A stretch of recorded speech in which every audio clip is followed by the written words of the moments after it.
J'aimerais qu'on accueille le président des Indivisibles, Monsieur Gilles Sokoudjou.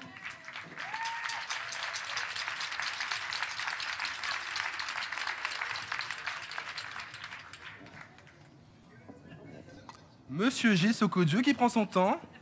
Pardon. Il est un peu... Bravo, bravo Princesse Erika. Princesse Erika dit il est un peu indolent. Merci.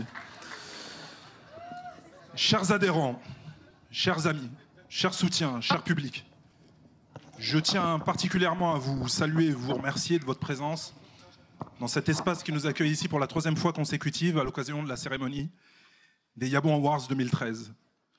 Je ne peux commencer ce discours sans rendre un hommage appuyé, sincère et légitime aux nombreux sympathisants, membres et soutiens des Indivisibles. Leur abnégation, leur courage, leur mobilisation, leur participation est essentielle à notre combat, à notre lutte.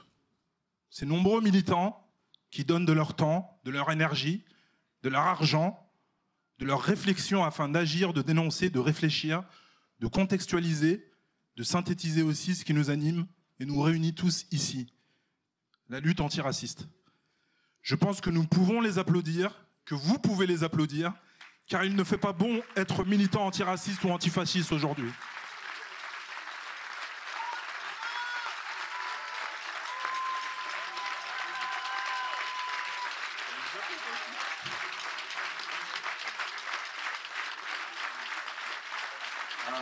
S'il vous plaît, merci. Faites du bruit pour les Indivisibles.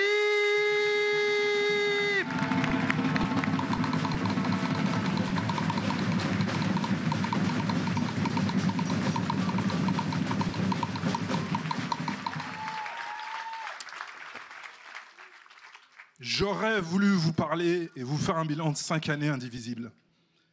J'aurais voulu vous parler de la montée de l'islamophobie, qui est devenue un sport national, un thème bankable. J'aurais voulu vous parler de racisme, de tous les racismes sous toutes ses formes. J'aurais voulu vous parler de nos détracteurs, de ceux qui considèrent que nous ne sommes pas légitimes. Mais l'urgence a pris le pas sur la raison, et je me dois de vous dire que l'heure de nous-mêmes a sonné. Cette maxime d'Aimé Césaire est dorénavant indispensable pour construire notre citoyenneté, notre identité, notre légitimité, notre force. Qui l'eût cru, 30 ans après, d'en être toujours au même point? Les mêmes discours convenus, les mêmes propositions, les mêmes personnalités, les mêmes échecs. S'il y a bien une chose qu'il est aisé de constater, c'est bien l'inertie assumée du politique. L'échec est patent et nous n'avons pas su capitaliser sur les expériences passées, celles et ceux qui se sont battus pour faire avancer nos droits, pour faire changer les mentalités et porter les combats qui nous animent encore aujourd'hui. Lorsqu'on analyse notre situation et l'intérêt pour nos concitoyens sur ces questions, il faut aussi analyser ce que nous n'avons pas réussi à faire jusqu'alors, l'unité. Se fédérer, l'unité, la solidarité. Voilà ce qui doit nous animer maintenant. Pas demain, pas dans une dizaine d'années, mais maintenant. Notre succès ne viendra qu'à ce prix, qu'au terme de notre volonté, de notre capacité à se regrouper pour échanger, combattre, répondre, lutter, réfléchir. C'est une donnée essentielle et elle est pathétiquement absente de notre réflexion. Quelles sont les occasions pour des associations, des groupes, des think tanks, des personnalités, des individus de se retrouver autour d'un projet commun orienté en faveur de la lutte antiraciste? Quels sont les liens, les réseaux que nous avons su tisser pour nous permettre de faire entendre notre voix? Quelles sont les personnalités ayant émergé et ayant conservé une légitimité au sein de ceux qui s'en revendiquent? Les réponses sont sans appel et nous devons aujourd'hui, maintenant, commencer à établir les bases d'un projet qui aura pour objectif de bien faire prendre conscience à nos adversaires que s'attaquer à l'un d'entre nous, c'est s'attaquer à l'ensemble des partenaires. J'en profite pour saluer nos organisations partenaires qui nous soutiennent lors de cet événement cette année. ENAR, le CCIF, Banlieue Plus, UJFP, Maman Toutes Égales, Unité, les Indigènes de la République, CRI, Le Cran, Full Express. Merci.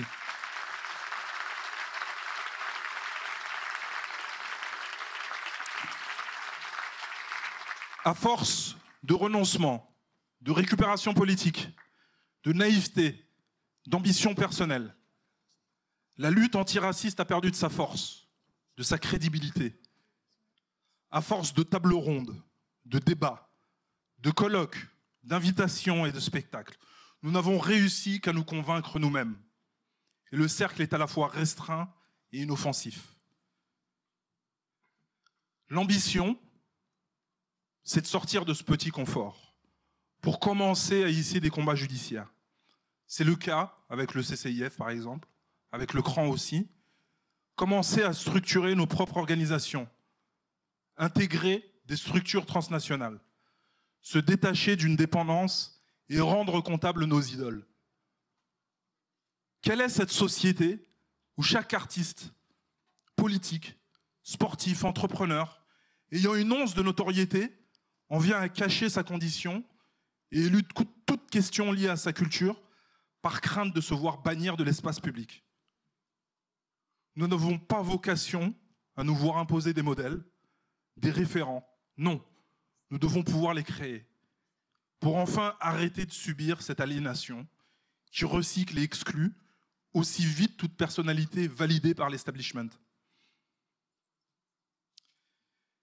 Nous ne serons pas d'accord sur tout, mais nous devrons nous mettre d'accord sur l'essentiel. Je veux parler là d'islamophobie, de tentatives répétées de mettre à l'index une religion en prétextant la défense de la laïcité.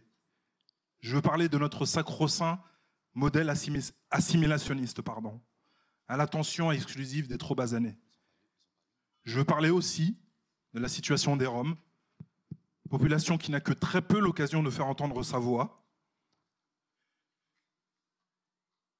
Je veux parler aussi de négrophobie et du laxisme de notre société à accepter les discours et les actes les plus violents.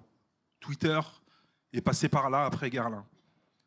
Je veux parler de tout ce qui freine notre identité et qui nous sépare de facto du bon ensemble, du bon groupe, de la bonne couleur, de la bonne religion. On nous avait promis le changement, mais celui-ci ne peut venir que de nous-mêmes. L'heure de nous-mêmes a sonné, je le répète, c'est cela. C'est prendre en main ce que l'on souhaite changer sans laisser le soin à l'autre de le réaliser.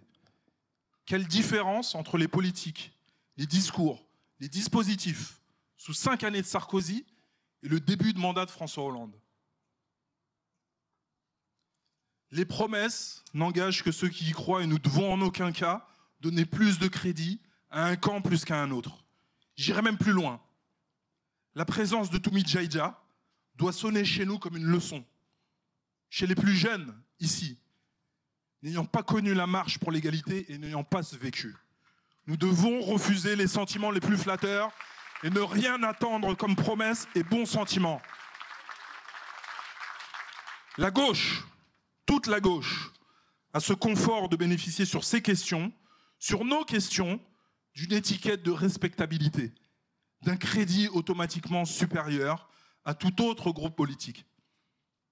C'est un leurre, une erreur que de l'accepter et de ne pas remettre en question la compréhension d'un monde qui change, qui évolue, qui progresse. Une remise en question amorcée par Césaire, déjà en son temps, quand pour rompre du Parti communiste et de son paternalisme, en 1956, disait « Et c'est ici une véritable révolution copernicienne qu'il faut imposer. Tant est enracinée en Europe et dans tous les partis et dans tous les domaines, de l'extrême droite à l'extrême gauche, l'habitude de faire pour nous, l'habitude de disposer pour nous, l'habitude de penser pour nous, bref, l'habitude de nous contester ce droit à l'initiative dont je parlais tout à l'heure, et qui est en définitive le droit à la personnalité. » Merci. Au final, la première version, elle allait bien.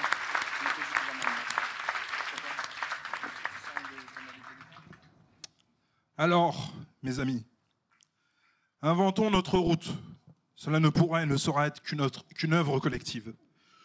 Nous ne possédons pas de recettes, ni de méthode toute prête, mais nous savons que c'est ensemble que nous y arriverons. Nous vous donnons donc dès ce soir rendez-vous après la cérémonie des Yabon Awards pour construire ensemble notre route. Je remercie d'ailleurs nos partenaires médias qui garantissent à l'événement de pouvoir atteindre suffisamment d'esprit pour les faire évoluer.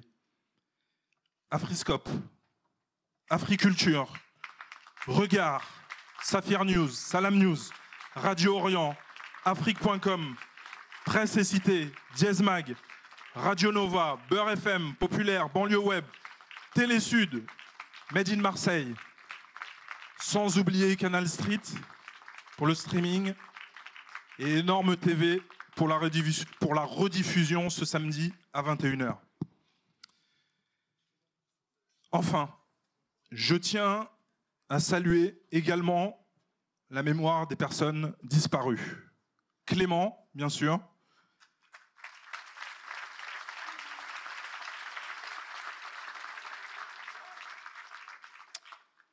Mais aussi l'ancien président du MRAP, Mouloud Aounit,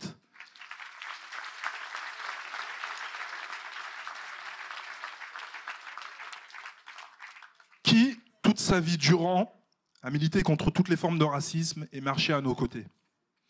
La résistante et militante Françoise Seligman, qui, dès la naissance de l'association, a soutenu, via sa fondation, l'Action des Indivisibles.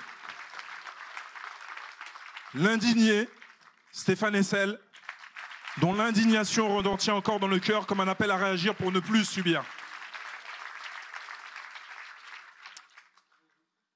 La pire des attitudes est l'indifférence, dire « je n'y peux rien, je me débrouille ». En nous comportant ainsi, nous perdons l'une des composantes essentielles qui fait l'humain. Une des composantes indispensables, la faculté d'indignation, et l'engagement qui en est la conséquence. Alors engagez-vous aux Indivisibles ou ailleurs, car l'heure de nous-mêmes a sonné. Merci. Messieurs, merci d'applaudir l'association Les Indivisibles.